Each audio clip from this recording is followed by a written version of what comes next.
Entonces se juntaron aquellos hombres y hallaron a Daniel orando y rogando en presencia de su Dios. Fueron luego ante el rey y le hablaron del edicto real.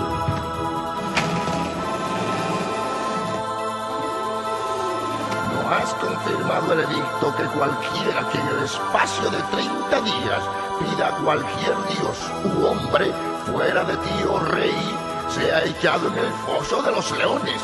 Respondió el rey diciendo: Verdad es, conforme a la ley de Media y de Persia, la cual no puede ser abrogada.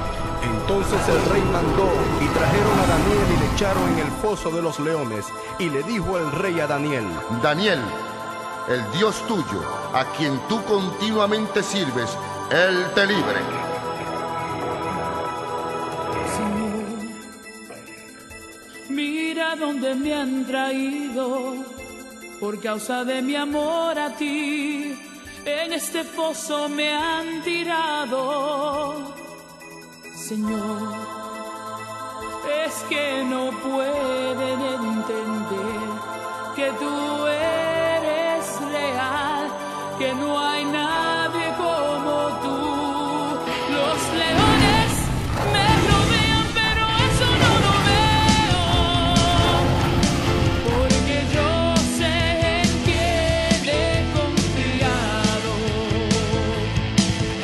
Se acercan más y más, pero yo no temeré, porque tú, Jehová, estás conmigo. Pues soy más que un vencedor por medio de aquel que me amó, y yo nunca temeré si a mi lado estás.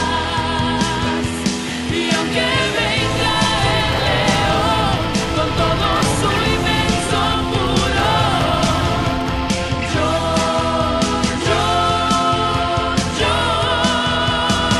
soy más que un vencedor.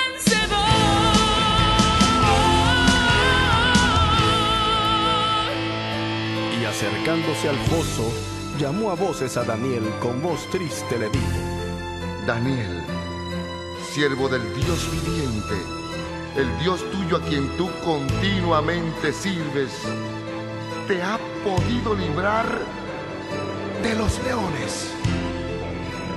Entonces Daniel respondió al rey: Vive para siempre.